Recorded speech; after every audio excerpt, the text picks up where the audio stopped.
من فيض مولانا الغفور قرآن رب العالمين جاء لنا نبراس نور فيه السعادة واليقين أسمى المعاني في السطور نسمو بها دنيا ودين نلقى الشفاعة في النشور بدلائل النور المبين في حفظه تحلو الأمور ما خاب من يرجو المعين نلقى الشفاعة في النشور بدلائل النور المبين بدلائل النور المبين.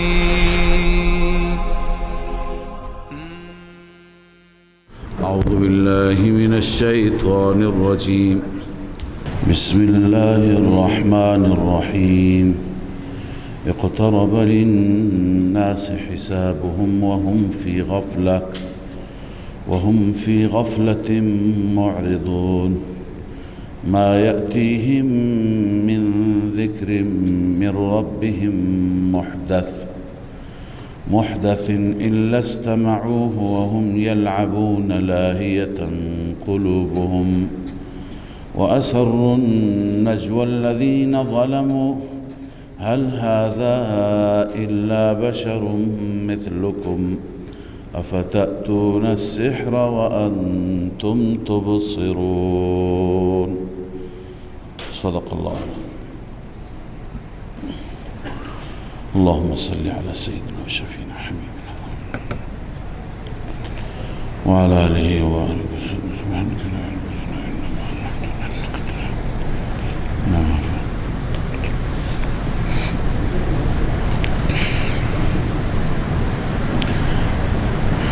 سوره مبارکه الانبیا هست. مناسبت و ربط این سوره با سوره طه که گذشت در این هست که ما در سوره طه خواندیم خدای عزوجل به موسی علیه السلام خبر دادند که اننی انا الله لا اله الا انا فاعبدنی. ای موسی من الله هستم، هیچ معبود سزاوار پرستش نیست الا انا به جز من، فاعبدنی. حال در سوره انبیا میخوانیم که این پیام فقط به موسی علیه السلام داده نشد، بلکه به سوی همه انبیا همین وحی شد. در سوره انبیا میخوانیم که به همه انبیا علیهم السلام همین پیام وحی شد که لا اله الا انا فاعبدنی، بغیر از من معبودی نیست. و ما ارسلنا من رسول الا نوحی الیه انه لا اله الا انا فاعبدون. هیچ پیامبری را نفرستادیم مگر به سوی آنان ما وحی می کردیم به توحید فی الالوهیت.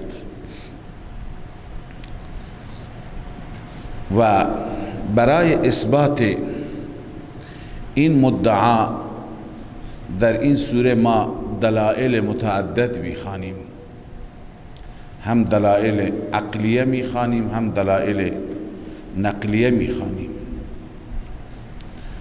تقریبا 3 دلیل عقلی و 1 دلیل وحی، 11 دلیل نقلی که از این 11 دلیل نقلی 1 دلیل نقلی اجمالی هست از همه انبیا و 10 دلیل نقلی تفصیلی، یعنی از هر پیغمبری جداگانه.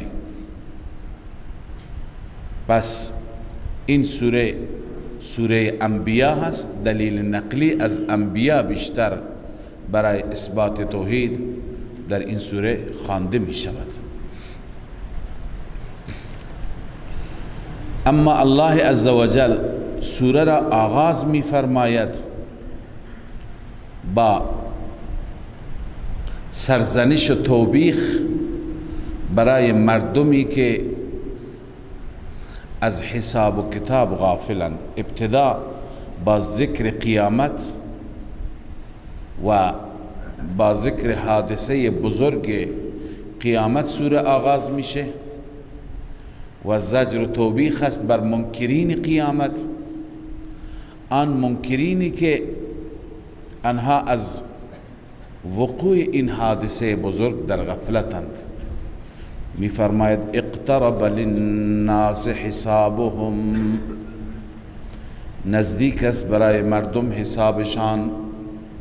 منظور از مردم اینجا منکرین هستند، آنانی که انکار می کنند قیامت را، حسابشان نزدیک است. و هم فی غفلت معرضون، آنان در غفلت هستند، اعراض کننده، در حالی که اعراض کننده اند از قیامت و روی گردانند، توجهی ندارند. الله می فرماید ما یأتیهم من ذکر من ربهم محدث الا استمعوه وهم یلعبون. هیچ ذکری، هیچ یادی از جانب رب نمی آید، محدث ذکر جدید، ذکر جدیدی نمی آید، الا استمعوه، مگر گوش می کنند. اما وهم یلعبون، بازی می کنند، مسخره می کنند، بازی می کنند و مسخره می کنند. منظور چی هست؟ منظور اینه که این منکرین به قدری در دنیا اینها مستغرقند و از آخرت غفلتند، در غفلتند، انحماک و غفلتشون به حدی هست که هرگاه آیه از آیات الهی نازل میشه اینا مسخره میکنند و یستمعون القرآن مستهزئین، قرآن را گوش میکنند در حالی که مسخره میکنند. لاهیتا قلوبهم، این دلیل است، علت است. چرا مسخره میکنند؟ چون دلهایشون غافل است. لاهیتا قلوبهم یعنی معرضة عن ذکر الله، از ذکر خدا دلهایشان اعراض کننده و متشاغلة عن التأمل و التفهم، به جای اینکه تأمل و تفهم بکنند در آیات الهی، نه، از تأمل و تفهم به سمت و سوی دیگه مشغول است دلشان. اصلا تأمل در آیات الهی ندارند، برای فهم آیات الهی اینها کوچکترین اقدامی ندارند. لاهیتا قلوبهم و اسر النجوا، و اینها مخفی می کنند النجوا، سرگوشی ها را، جلسات خصوصی را، مشوره های خصوصی را. نجوا گفتیم دو نفر با هم خصوصی سرگوشی داشته باشند، اون را میگن نجوا. مخفی میکنند نجوا را. کی مخفی میکند؟ الذین ظلموا، ظالمان. یک اشکال نحوی اینجا بعضی مفسران ذکر کردن، اون اینه که شما خواندید هرگاه که فاعل اسم ظاهر باشد فعل چی میاد؟ مفرد. فاعل اگر اسم ظاهر باشه، اذا کان الفاعل اسما ظاهرا فوحد الفعل ابدا. فاعل اگر اسم ظاهر باشد فعل مفرد میاد، واحد میاد. خب اینجا الذین ظلموا فاعل است، اسروا چرا جمع آمده؟ و اسر الذین ظلموا باید باشه، آنانی که ظلم کردن مخفی کردن، ولی اینجا آمده اسروا. چند تا جواب نوشتن مفسران، بعضی نوشتن که ضمیر اسروا به الناس هست و اسروا الناس قبلا اقترب للناس گذاشت. آن مردم اسروا و باز الذین ظلموا بدل است از اون ضمیر، مخفی میکنند. یعنی چه کسانی؟ یعنی الذین ظلموا. بعضی میگویند که فعل الذین ظلموا یقول مقدر است و اسر النجوا یقول الذین ظلموا هل هذا. بعضی میگه اعنی مقدر است، اسر النجوا اعنی الذین ظلموا، والله اعلم. بهرحال بخاطر اینکه این قاعده و این ضابطه درست در بیاد این توجیهات را ذکر کردن. هل هذا الا بشر مثلكم. این ظالمان چی میگن نسبت به پیغمبر؟ چه اعتراضی دارن؟ با هم سرگوشی خصوصی دارن، میگن این هم مثل ما بشری هست. هل هذا نیست این مگر بشری مثل شما؟ افتأتون السحر و انتم تبصرون. آیا پیش جادو می آیید و در حالی که شما می بینید که جادو هست؟ با هم به صورت مخفیانه می گفتند، یعنی معتقد بودند العیاذ بالله رسول الله صلی الله علیه و سلم جادوگر است. چنانچه علامه اندلسی در بحر المحیط میگه و کانوا یعتقدون ان الرسول من عند الله لا یکون الا ملکا. اونا معتقد بودند که هر کسی رسول باشد از طرف خدا باید فرشته باشد، و ان كل من ادعى الرسول رسالة من البشر، هر کسی از انسانها ادعای رسالت کرد و جاء بمعجزة و معجزه هم آورد که من رسول هستم، میگویند که فهو ساحر و معجزته سحر. این خودش ساحر است، معجزهش هم چیه؟ سحر است. لذا به پیغمبر میگفتند افتأتون السحر و انتم تبصرون. شما نزدیک سحر میایید، پیش سحر میایید و ساحر میاد در حالی که میبینید که داره جادو میکنه. قال ربی، اینجا الله تعالی حکایت میکند به نقل از پیغمبرش، به نقل از نبی و حبیبش. قائل این قال، گوینده این قال رسول الله است.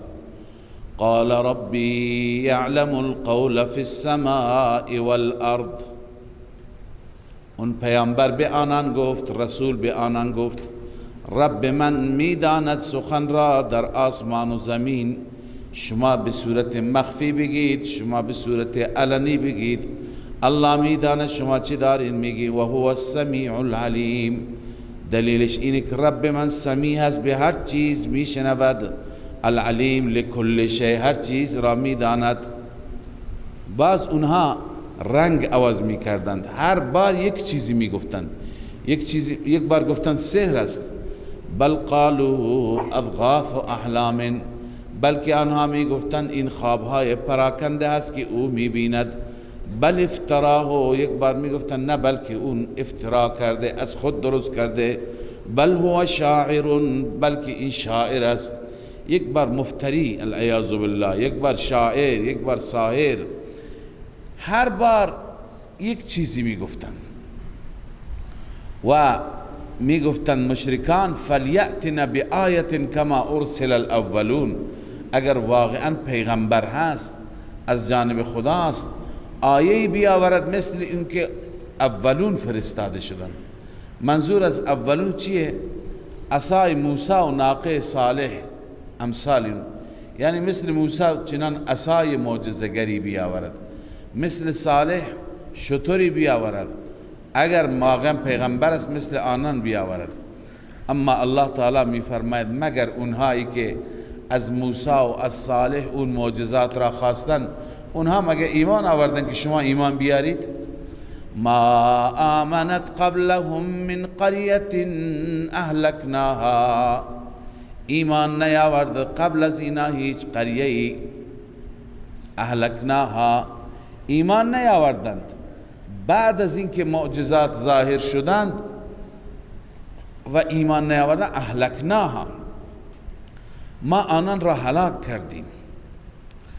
حال مگه اینا ایمان میآورند؟ افهم یؤمنون، آیا اینها ایمان خواهند آورد؟ اینها هم نمیارن. اینا بهانه هست که مثل معجزه اونها معجزه باشه. اون معجزه که باشه اینا مثل همون برادرانشون در شرک، اونا ایمان نیاوردن، اینا هم ایمان نمیآورد. وما ارسلنا قبلك الا رجالا نوحی الیهم. اینجا جواب سوالاتشون است، اشکالاتشون است. الان ما خواندیم که اونها گفتن که هل هذا الا بشر مثلكم، این مثل شما بشری هست، پیامبر باید ملک باشد، فرشته باشد. الله تعالی در جواب بیان می فرماید که هر پیغمبری که من فرستادم بشر فرستادم، بغیر از بشر نبوده. و ما ارسلنا قبلك الا رجالا نوحی الیهم، ما نفرستادیم قبل از شما مگر مردانی را فرستادیم، یعنی انسان ها نفرشته. و بعض مرد استنباط کردند که هیچ وقت زن نیامده به عنوان پیغمبر. نوحی الیهم، این جواب چی بود؟ هل هذا الا بشر مثلكم. الله می فرماید ما به اون مردان وحی کردیم.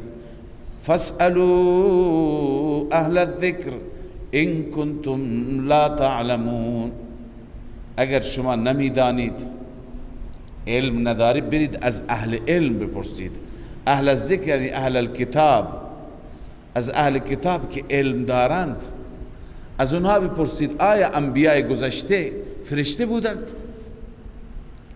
شما که مخاطبین قرآن خب مشرکین بی سواد هستید، برید از اون اهل کتاب بپرسید که آیا اونها فرشته بوده یا انسان.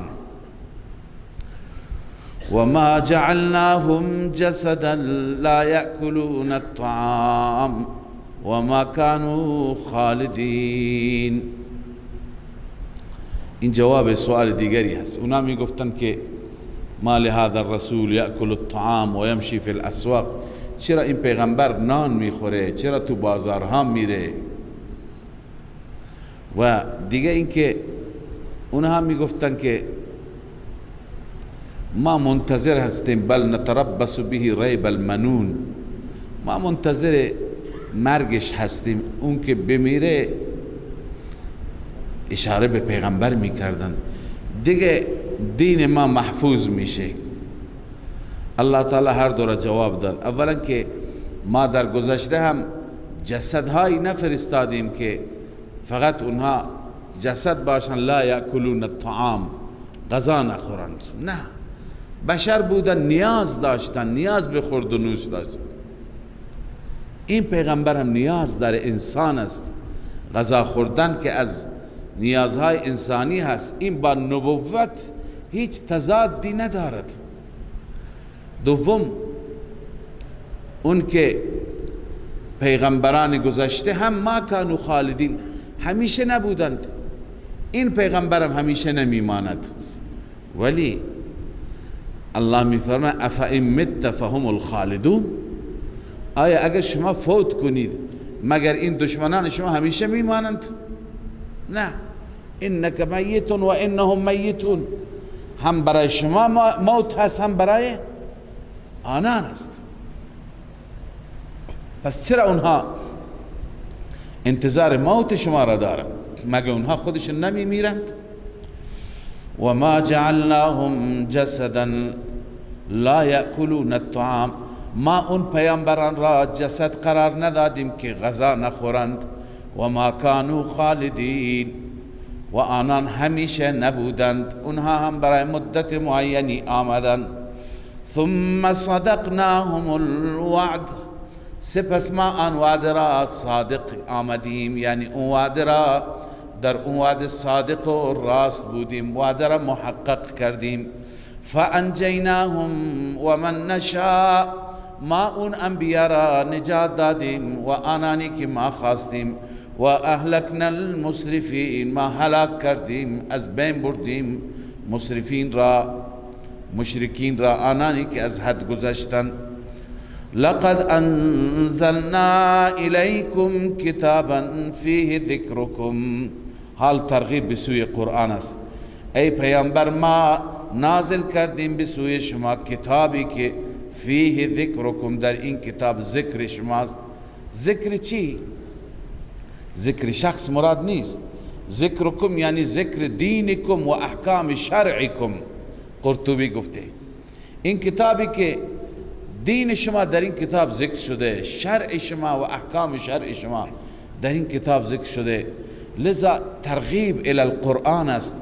شما بیایید به سوی این قرآن. افلا تعقلون، با وجود این شما متوجه نمیشید؟ عقل از عقل کار نمیگیرید که این کتاب چه کتابی هست؟ همه مطالب زیبا و نغز تو این کتاب آمده.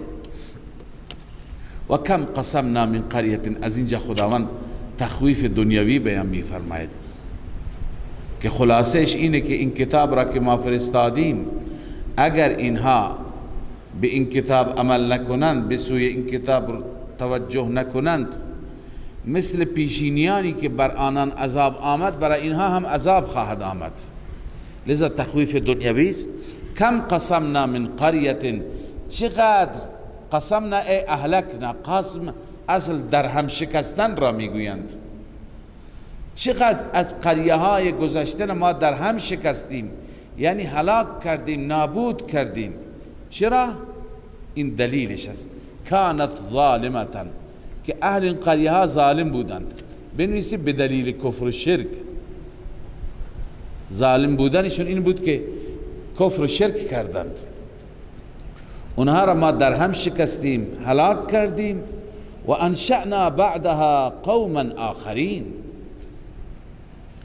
ایجاد کردیم بعد از اونها قوم دیگر. قوم دیگر را ما برای اهل زمین فرستادیم. فلما احسوا بأسنا اذا هم منها يركضون. الله تعالی کیفیت عذاب را بیان می فرماید که این اقوام که همیشه دم از عذاب می زدند که عذاب کی میاد و عذاب کی میاد، وقتی که عذاب آمد پا به فرار گذاشتند. فلما احسوا بأسنا، وقتی که احساس کردند گرفت ما را، عذاب ما را، اذا هم منها يركضون، در این هنگام آنها از اون قریه ها یرکضون، فرار می کردند. ای یسرعون هاربین من قریتهم، به سرعت می دویدند از قریهشان، می خواستند برن بیرون. الله وقتی که عذاب آورد بهشان گفت لا ترکضوا، فرار نکنید، وارجعوا الی ما اترفتم فی، برگردید به سوی آن طرفی، به سوی آن خوشگذرانی که شما خوشگذرانی می کردید در آن. و مساکنکم، برگردید به سوی مساکنتان، به سوی کاخها و قصرهایتان. این تحکم است، استهزاء است. یعنی برگردید خونه های خوبتون زندگی کنید. کجا می دوید؟ لعلکم تسألون، برگردید شاید سوال بشید، مورد سوال و بازخواست قرار بگیرید. لعلکم تسألون غدا عما جرى علیکم، شاید فردا مورد بازخواست و سوال بشید که چی چیزی بر شما گذشت. بله، شما بر خود شما چه احوالی آمد. و نزل باموالکم، و به اموال شما، بر اموال شما چه بلایی آمد. چرا از پیش اموالتون فرار میکنی؟ برگردید ببینید. فتجیب السائل عن علم و مشاهدت، الان ببینید و مشاهده بکنید، فردا که از شما سوال شد سائل را جواب بدید که مال شما چطور هلاک شد، خانه های شما چطور منهدم شد، خود شما چطور نابود شدید. چرا فرار میکنی؟ برگرد. قالوا یا ویلنا انا كنا ظالمین، اقرار مجرمین. وقتی که از پیش عذاب فرار میکردن اقرار کردن ای وای بر ما، یا ویلنا، ای وای بر ما، انا كنا ظالمین، ما ظالم بودیم، ما ظلم کردیم. انا كنا مشرکین، شرک ظلمه. الله می فرماید فما زالت تلك دعواهم، همواره همین ادعایشون هست، یعنی اقرار میکنند، میگویند و میگویند و میگویند حتی جعلناهم حصیدا خامدین، حتی ما آنان را قرار دادیم حصید. حصید یعنی دروح شده، خورد خورد شده. خامدین خاموش، چراغشون خاموش شد. منظور اینه که اینها شروع به اقرار کردن عجب اشتباهی کردیم، عجب ظلم کردیم، عجب نادانی کردیم، انا كنا ظالمین. این گفتند تا اینکه الله نابودشان کرد. جعلناهم حصیدا، حصید معنی ریشکن، خامدین یعنی چراغ زندگیشون خاموش شد.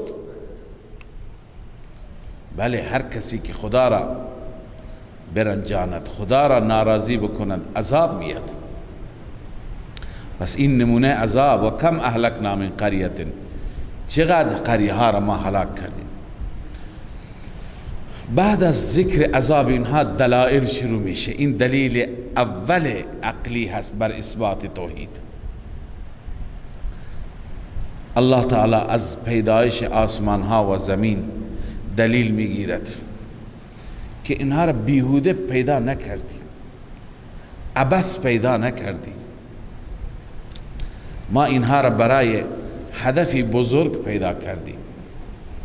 اون هدف چیه؟ اثبات الوهیت، که خدا را به عنوان اله، به عنوان معبود بشناسید، فقط او را عبادت کنید. وما خلقنا السماء والارض وما بینهما لاعبین.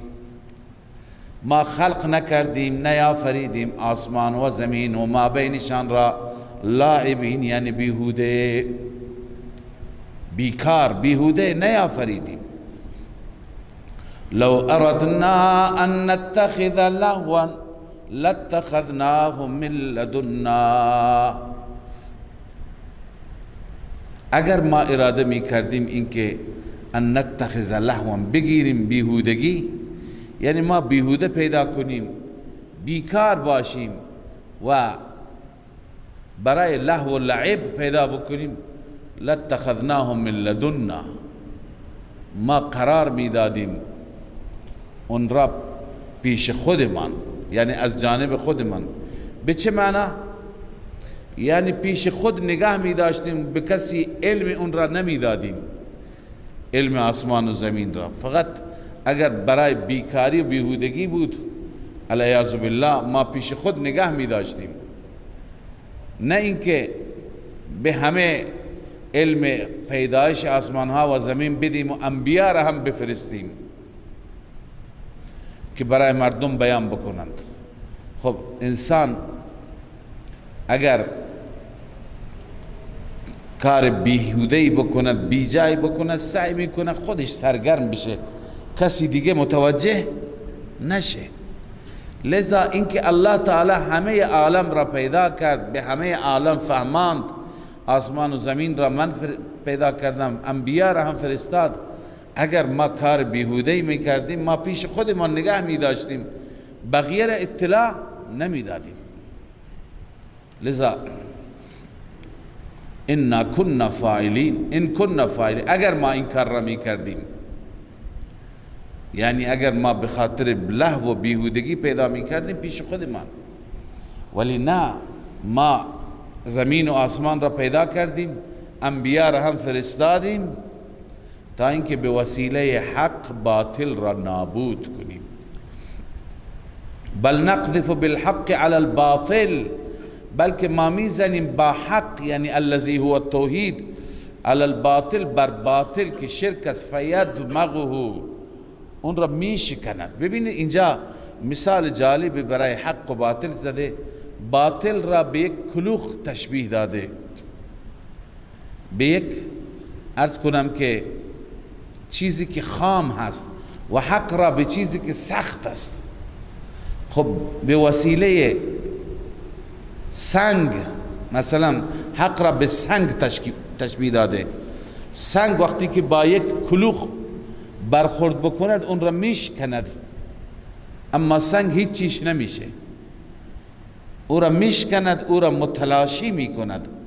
پس مثال حق مثل اون سنگ هست و مثال باطل مثل این کلوخ هست که وقتی که با حق برخورد بکند اون چی میشه؟ متلاشی میشه، از بین میره. پس بل نقذف بالحق، بلکه ما به وسیله حق یعنی الذی هو التوحید به وسیله این میزنیم علی الباطل، به سر باطل یعنی الذی هو الشرک، فیدمغه، او را چی میکند؟ میشکند. فاذا هو زاهق، در این هنگام میبینی که باطل میرود، نابود میشه. اما ولکم الویل مما تصفون، برای شما ویل و هلاکت است از اون چیزی که بیان میکنید. چی چیزی بیان میکردند؟ شریک برای خدا. به خاطر این بیان کردن شریک برای شما ویل و هلاکت است. این دلیل اول بود که ما زمین و آسمان آفریدیم، اینها را بیهوده نیافریدیم. دلیل دوم توحید عقلی. وله من فی السماوات والارض، وله ای خاصتا، فقط و فقط برای الله است. هر کسی که در آسمان و زمین است، یعنی تمام مخلوقات، اون مخلوقاتی که شما اونها را دختران خدا میدانید، اون مخلوقاتی که شما اونها را فرزندان خدا میدانید، ملائکه را دختر میدانستند، عیسی و عزیر را پسر میدانستند. منظور که انبیا، صالحین، اولیاء، اینها همه مال الله هستند، ملک الله هستند، خلق الله هستند. چطور با الله برابرند؟ الله خالق اونا مخلوقند، الله مالک اونا مملوکند، الله معبود اونها عابدند. پس وله من فی السماوات والارض، فقط و فقط برای الله است تمام آن مخلوقاتی که در آسمان ها هستند و در زمین هستند.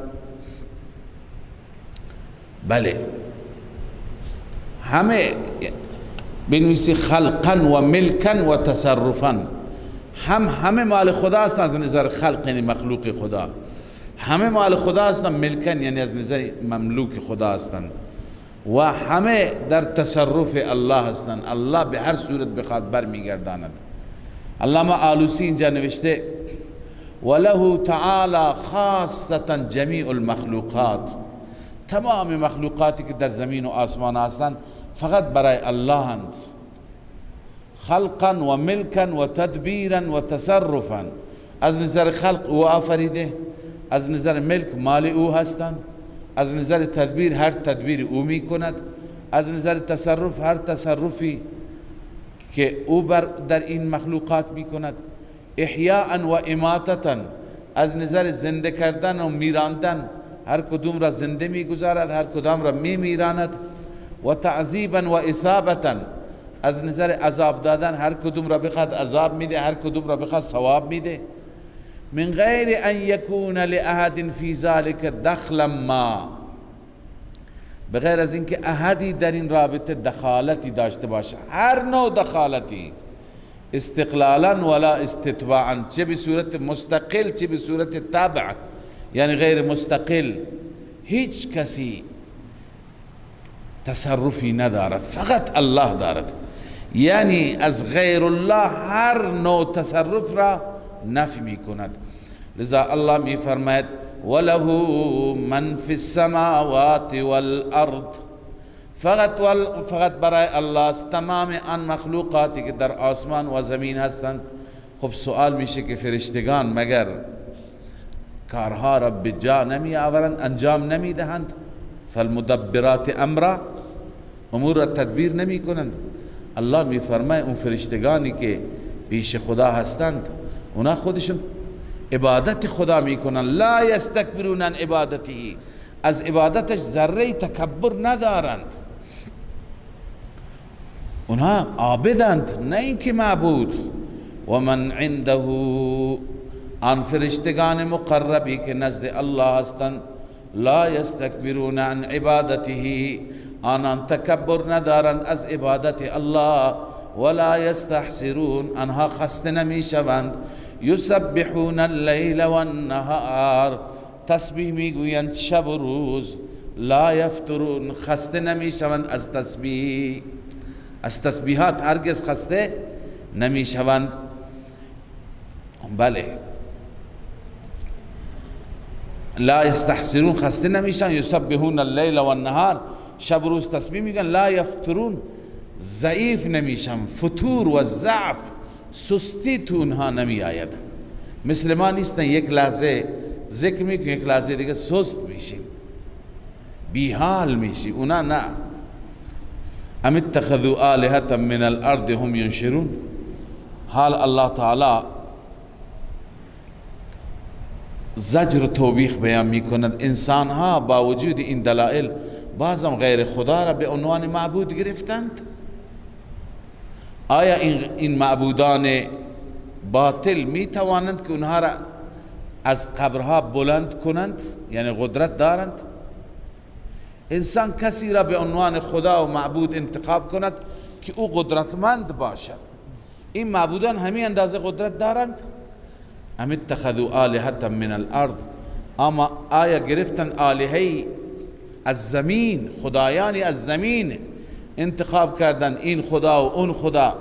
آیا هم ینشرون، آنها خودشون بقیه میتونه از قبرها بلند کنند، نشر کنند؟ نه خیر، نمیتونن. اونا خودشون عاجزند. لأن العاجز عنه لا يصح ان يكون الها. اینی که عاجز است از نشور صحیح نیست که اله قرار بگیرد، چون که این اسم الوهیت مخصوص کسی هست که قادر باشد. اذ لا يستحق هذا الاسم، این اسم را یعنی اسم اله بودن را، اسم الوهیت را کسی دیگه مستحق نیست الا القادر على كل مقدور، مگر اون ذاتی که بر هر مقدور قادر باشد، یعنی بر هر ممکن قادر باشد. والانشار من جملة المقدورات، این که از قبر نشور و برخاستن این از مقدورات است، از جمله قدرت هاست. آیا خدایانی که اینها انتخاب کردن هم ینشرون، اونها انسانها را از قبرها بلند میکنن؟ نه. و باز دلیل عقلی دیگر برای این که دیگر الهی وجود ندارد. اگر الهی وجود داشت بر اساس دلیل تمانع فساد میشد. شما این دلیل تمانع را در منطق و فلسفه خواندید که اگر غیر از خدا دیگه آلهه بود فساد می شدن، هر فساد می کردن در زمین و آسمان. چرا؟ چون مثلا ما خواندیم یکی می گفت که خورشید طلوع کند، دیگری می گفت نه شب باشد، یکی می گفت روز باشد، یکی می گفت شب باشد، یکی می گفت هوا سرد باشد، یکی می گفت گرم باشد، یکی برای مردم یک منطقه قحط میخواست، دیگری باران میخواست. خب چی میشد؟ نظام مختل میشد، فساد میشد، نظام به هم میخورد، کشمکش میشد. ولی میبینیم که نظام به هم نمیخورد. هر روز خورشید سر ساعت، ماه به لحظه خودش، بقیه مخلوقات طبق دستور بدون خلل مأموریت به جا می آورند. پس می بینیم که فساد نیست. فساد که نیست پس تعدد اله هم نیست، تعدد خدا هم نیست. این دلیل تمانع. لو کان فیهما آلهة الا الله لفسدتا، اگر در این زمین و آسمان آلهه بود بغیر از الله، لفسدتا، فساد می شد، در آن دو فساد می کردند. پس می بینیم فساد نیست. فساد کی نیست پس تعدد آلهه هم نیست. فسبحان الله رب العرش عما یصفون، پس پاک است الله آن ذاتی که رب عرش است، رب العرش پاک است، عما یصفون، از آنچه که مردم بیان می کنند. لا يسأل عما يفعل وهم يسألون، آن ذات بیان عظمت رب چنان عظیم است که لا یسأل، سؤال نمیشه، بازخواست نمیشه، اما یفعل، از آنکاری که انجام میدن. اما بقیه مخلوقات و هم یسألون، آنان سؤال میشوند، بازخواست میشوند. از هر مخلوقی به خاطر عمل کردش سؤال میشه، اما کسی نیست از الله سؤال بکند. ام اتخذوا من دونه آلهه، الله باز هم زجر بیان می فرماید، توبیخ و سرزنش. آیا این انسان ها به غیر از الله آلهه دیگر، معبودان دیگر دارند و گرفتند، دیگران را به عنوان معبود گرفتند؟ الله می فرماید قل هاتوا برهانکم، این مطالبه دلیل از مشرکان. ای مشرکان برهانتان را، دلیلتان را بیارید، اگر غیر از خدا دیگر خدایی هست.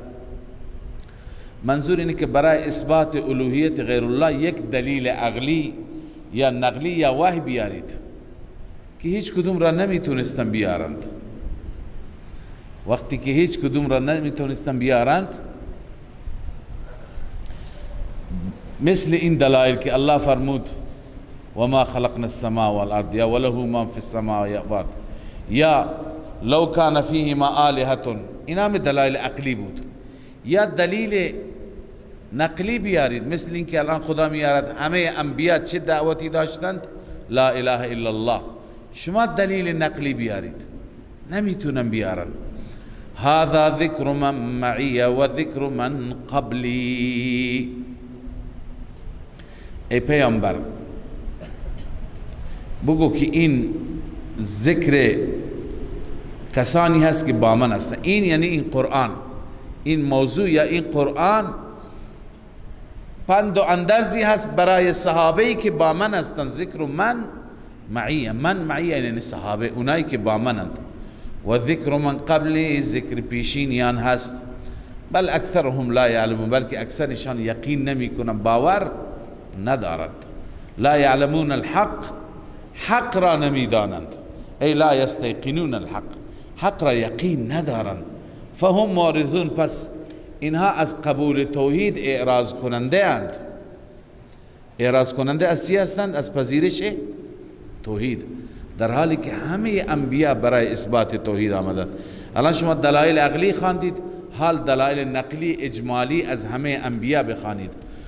وما ارسلنا من قبلك من رسول، ما نفرستادیم قبل از شما هیچ رسولی، هیچ پیغمبری، الا نوحی الیه، مگر وحی می کردیم بسوی اون رسول، لا اله الا انا، نیست هیچ معبودی بغیر از من الله، فاعبدون، فقط و فقط مرا عبادت کنید. همه انبیاء دعوت بسوی الوهیت دادند، به توحید فی الالوهیت. لذا اینها چرا شرک می کنند؟ شرک می کنند و چه کفرگویی، حال زجر است، توبیخ است بر کفرگویی کفار. چی می گفتند؟ وقالوا اتخذ الرحمن ولدا، می گفتند رحمان برای خودش ولد گرفته، فرزند انتخاب کرده، العیاذ بالله. ولد بعضی مخلوقاتش را، مثلا عیسی را، عزیر را، ملائکه را. الله جواب میده سبحانه، الله پاک است از اینکه فرزند داشته باشد، دختر داشته باشد.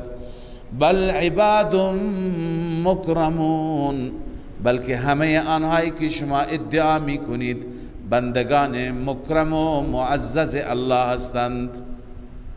منشأ الوهیت اونا همینه که اونا بندگانی هستند که خدا اونا را عزت داد. مثلا عیسی را معجزه داد، عزیر را 100 سال موت داد و بعد زنده کرد، اینا معجزه. اینا را که خدا اکرام کرده اینها خدا میدانند.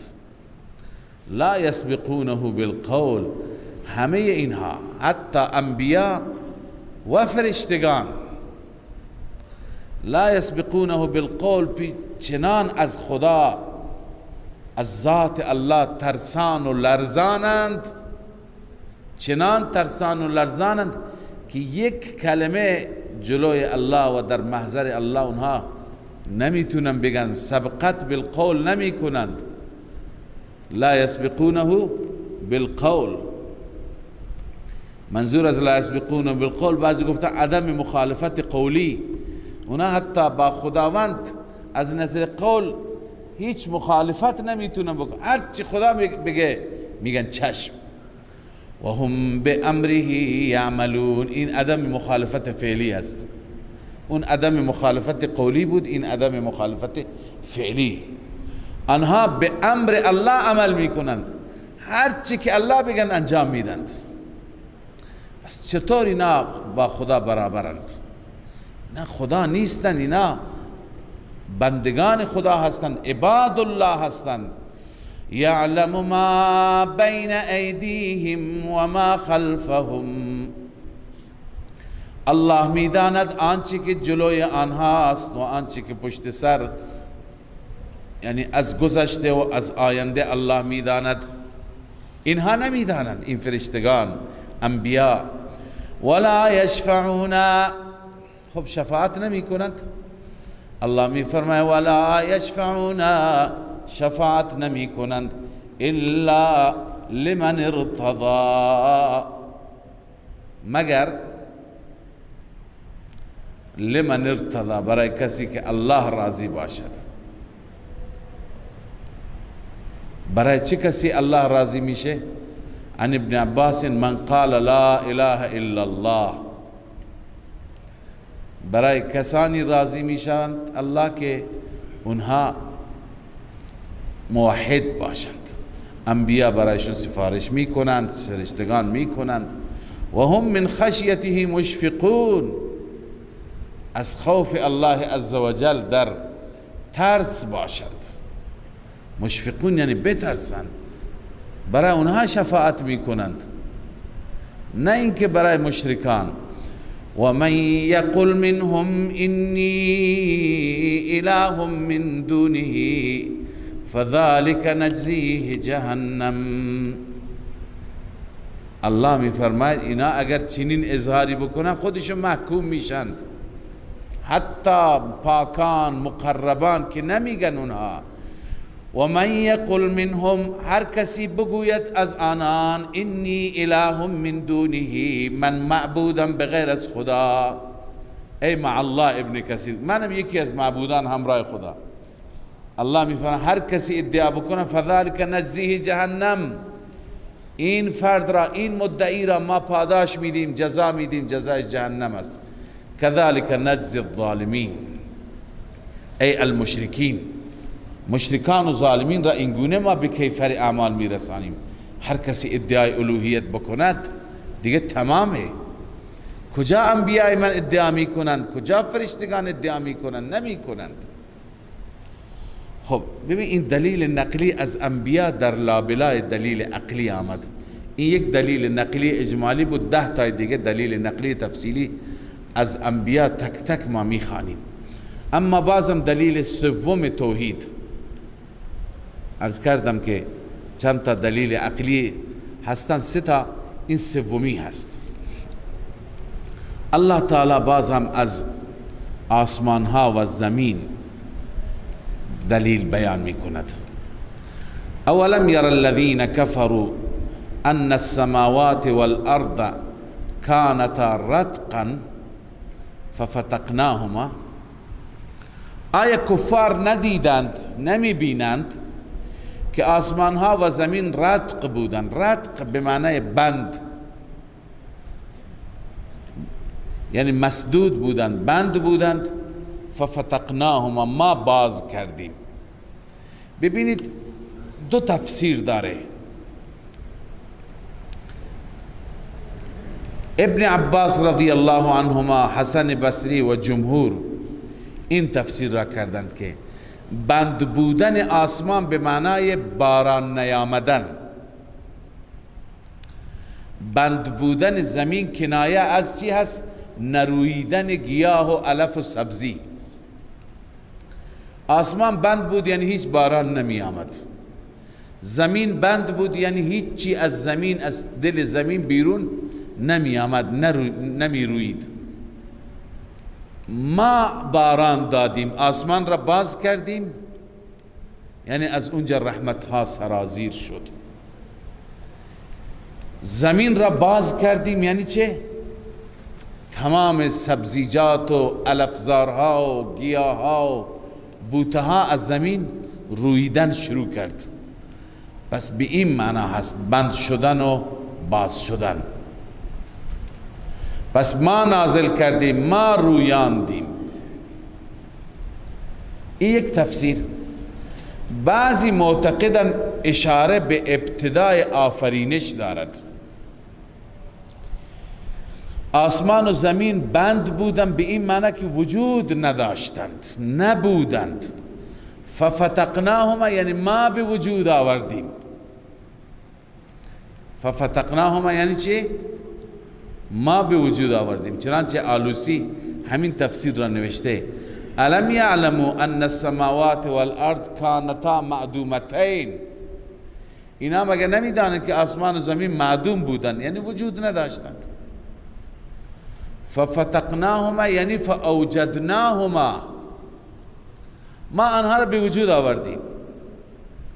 پس یا این استدلال از باران و رویدن زمین هست که این کار خدا است، یا استدلال از پیدایش زمین و آسمان است که این هم کار خدا است.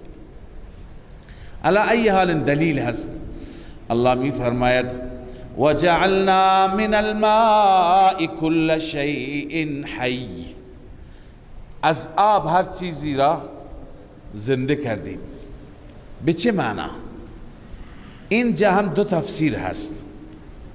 بر اساس گفته علامه جارالله زمخشری صاحب کشاف، جعلنا یا متعدی به یک مفعول است یا متعدی به دو مفعول است.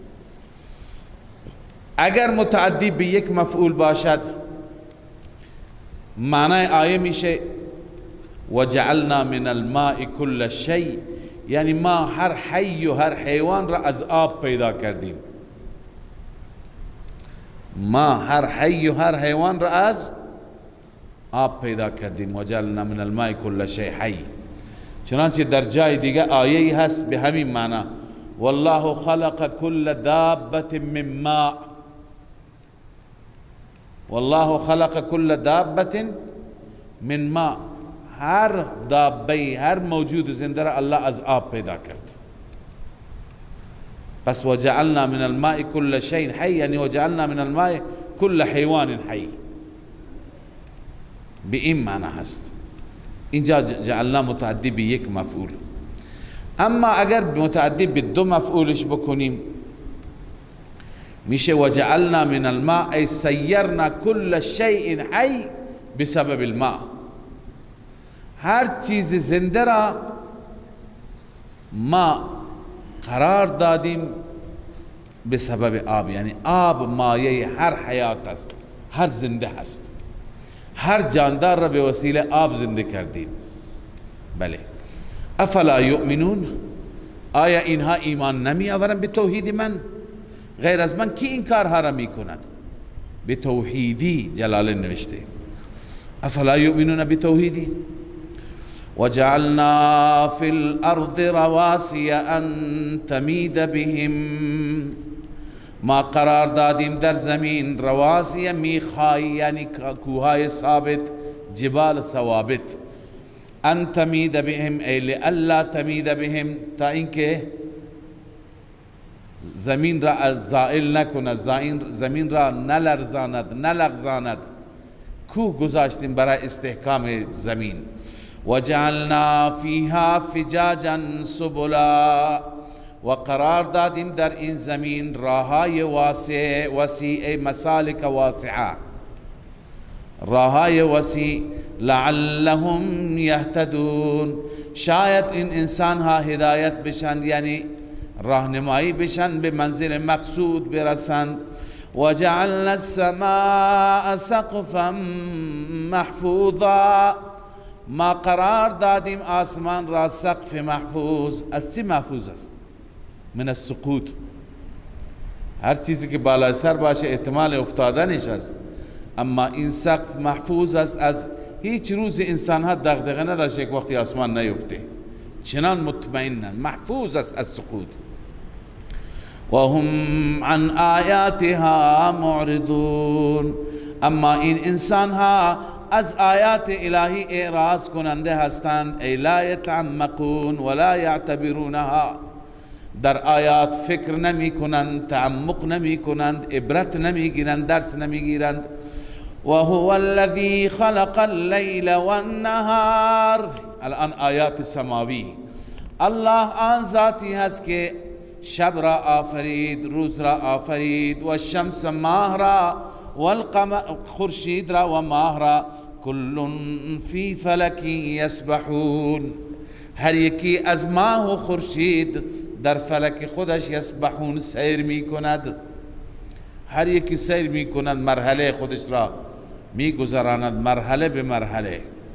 ماه سیرش را در ظرف 29 و 30 روز تکمیل می کند، خورشید سیر خودش را و گشتش را در ظرف 365 روز تکمیل می کند.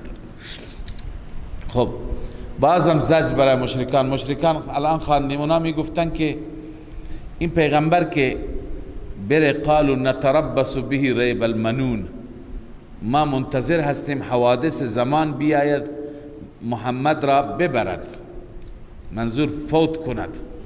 ای نشمت بموته، اون وقت به مرگش ما خوشحال میشیم. الله تعالی فنفى الله الشماتت عنه بهذا، الله تعالی شماتت را نفی کرد به این، یعنی با مرگ هیچ که نباید خوشحال بشه. گاهی افراد کم فکر میکنن، دشمنی میمیرد شادی میکنن، مگه خود ما نمیمیریم که شادی میکنیم؟ بناس او بمیرد و ما تا ابد بمانیم. لذا الله میفرماید افا ام مت فهم الخالدون، آیا اگر تو بمیری ای پیغمبر من، فهم الخالدون، اینها همیشه میمانند؟ نه خیر، اینها هم میمیرند. پس نباید خوشحال بشن، چون که کل نفس ذائقة الموت، هر نفسی چشنده موت است. و نبلوکم بالشر والخیر فتنة، ما می آزماییم شما را با شر و خیر از نظر فتنه.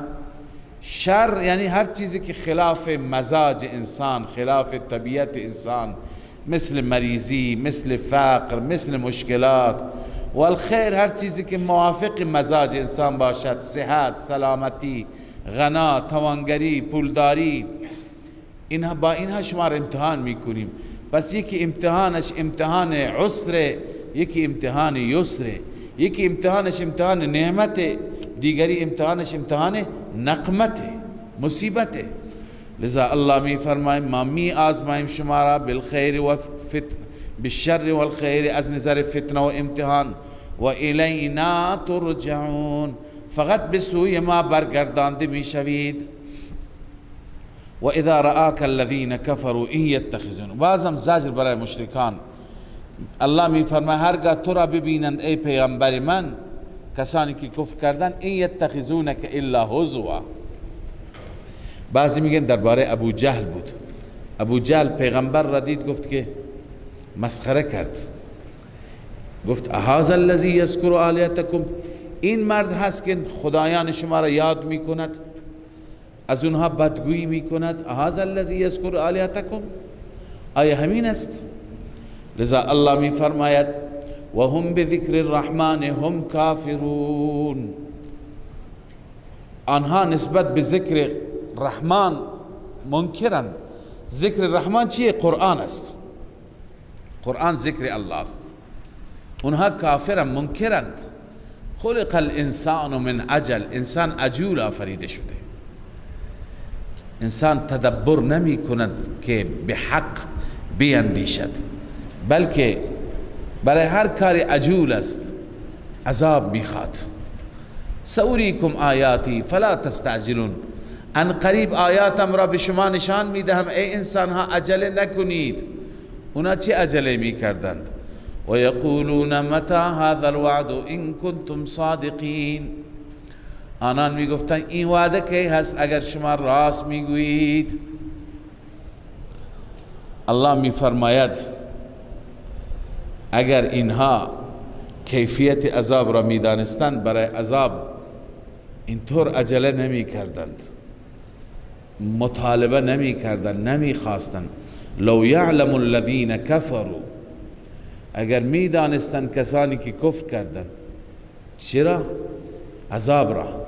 حین لا یکفون عن وجوههم النار، اون لحظه ای که نمی توانند باز دارند از چهرهشان آتش را.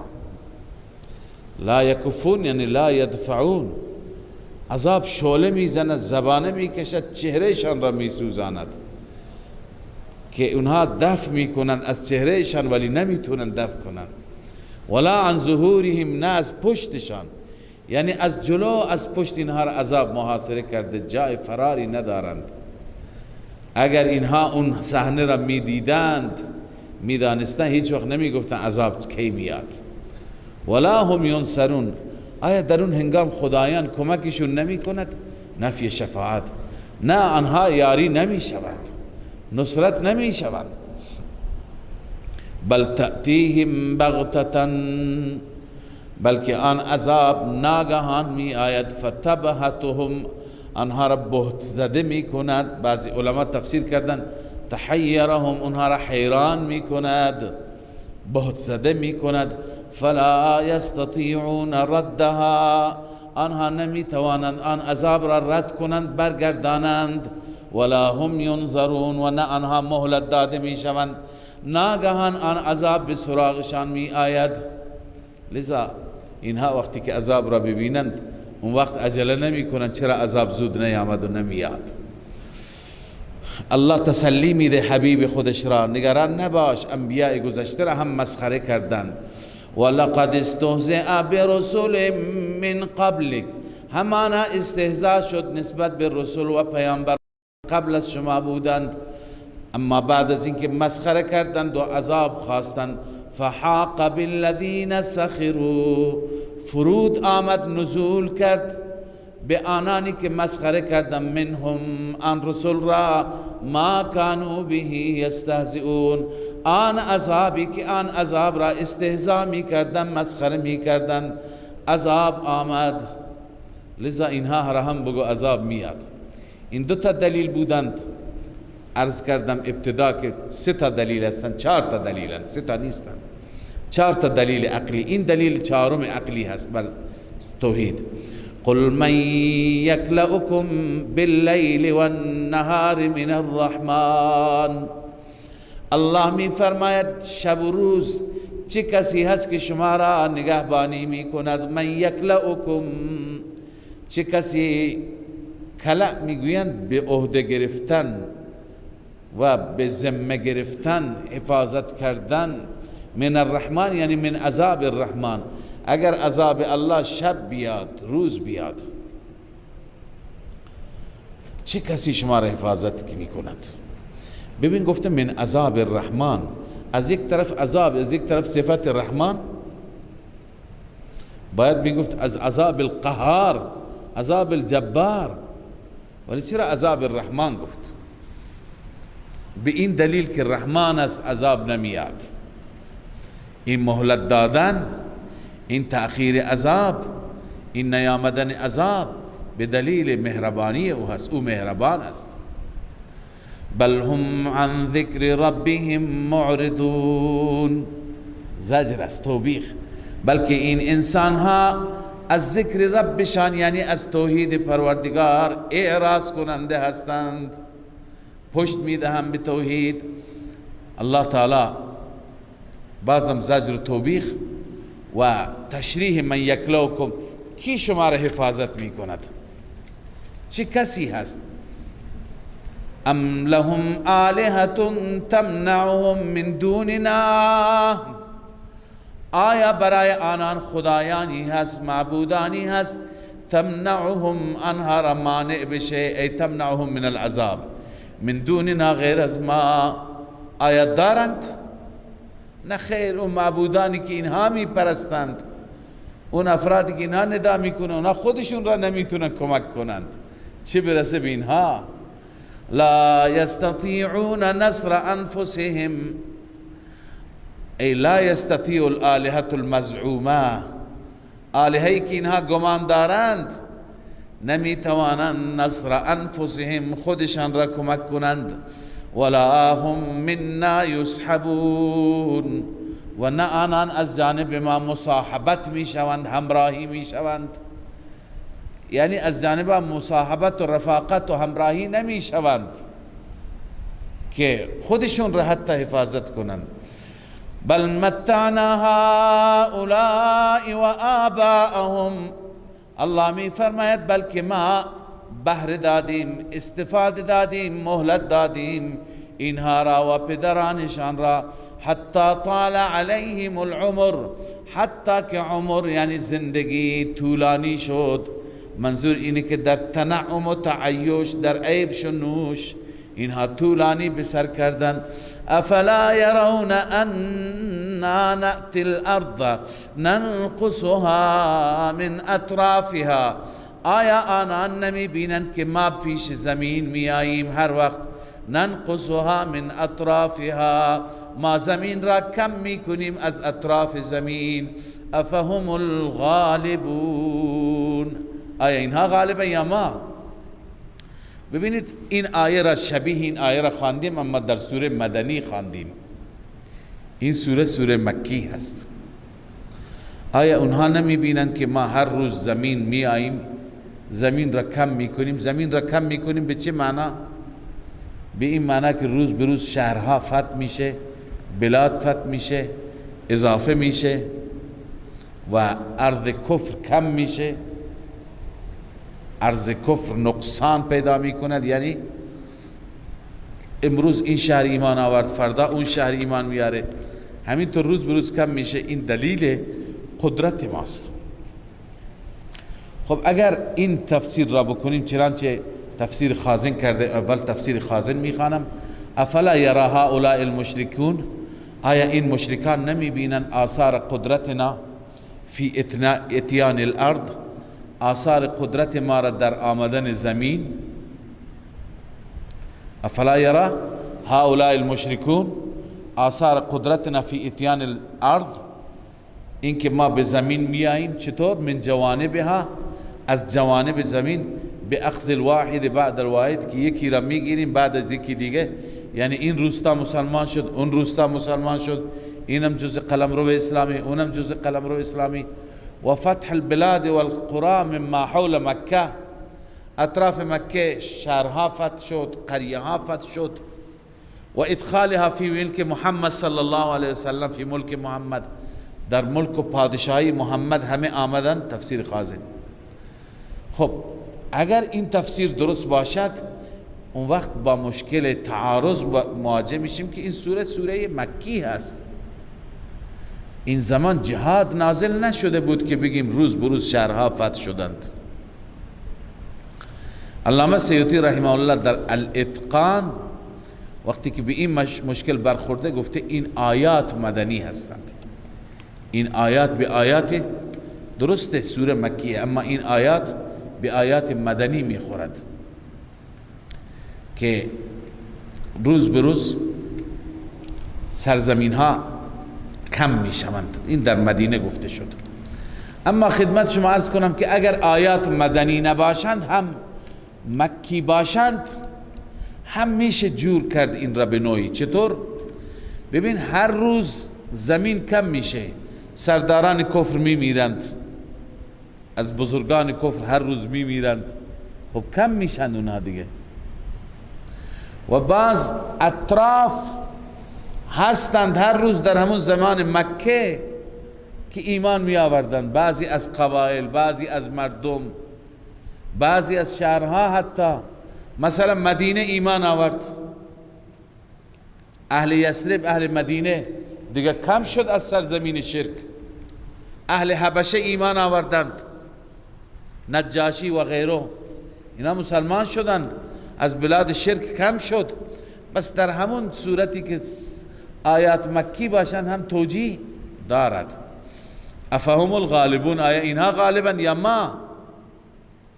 قل انما انذركم بالوحی، بگو ای پیغمبر جزی نیست که من شما را میترسانم به وسیله وحی، به وسیله وحی از عذاب خدا میترسانم. اما کی میترسد؟ کی از آیات تذکر میگیرد؟ کسی که ناشنوا باشد؟ کسی که نابینا باشد؟ هرگز. ولا يسمع الصم الدعاء اذا ما ينذرون، نمیشنود ناشنوا دعا را هرگاه ترسانده بشود. پس اینها هم وقتی که ناشنوا شدند دیگه نمیشنوند. ولئن مستهم نفحة من عذاب ربک، اگر به آنها برسد نفحی از عذاب. نفحه اصل باد سوزان را میگن، اینجا منظور یک ضربه از عذاب و به اصطلاح بخشی از عذاب، فشاری از عذاب. در دنیا عذابی بر اونها بیاید، لیقولن یا ویلنا انا كنا ظالمین، ای افسوس بر ما، وای بر ما، ما ظلم کردیم، ما شرک کردیم. و نضع الموازین القسط لیوم القیامه، این در دنیا است، اما در قیامت ترازوی انصاف گذاشته میشه. میگذاریم ترازوی انصاف را برای روز قیامت. فلا تظلم نفس شیئا، هیچ نفسی ذره ظلم نمیشه، یعنی لا ينقص من حسناتها، از حسنات هیچ کس کم نمیشه. ولا یزاد فی سیئاتها شیء، در سیئات هیچ کس چیز اضافه نمیشه. و ان کان مثقال حبة من خردل، این نتیجه عدم ظلم است. اگر مثقال یک دانه باشد، من خردل از دانه های سپند، اتینا بها، ما می آوریم. یعنی اگر عمل انسان، عمل نیکش یا عمل بدش به اندازه دانه سپند باشد، ما می آوریم او را. فمن یعمل مثقال ذره خیرا یره و من یعمل مثقال ذره شرا یره، اونم به همین معنی هست. و کفا بنا حاسبین، ما کافی هستیم از نظر حساب گیرنده، لذا روز قیامت ما حساب میگیریم. خب این آخرین دلیل عقلی بود که الله در این دلیل عقلی شب و روز را آورد، و بعد از اون دلیل اعراض مشرکان و تخویف ها. صدق الله العظیم. من فيض مولانا الغفور قرآن رب العالمين، جاء لنا نبراس نور فيه السعادة واليقين، أسمى المعاني في السطور نسمو بها دنيا ودين، نلقى الشفاعة في النشور بدلائل النور المبين، في حفظه تحلو الأمور، ما خاب من يرجو المعين، نلقى الشفاعة في النشور بدلائل النور المبين، بدلائل النور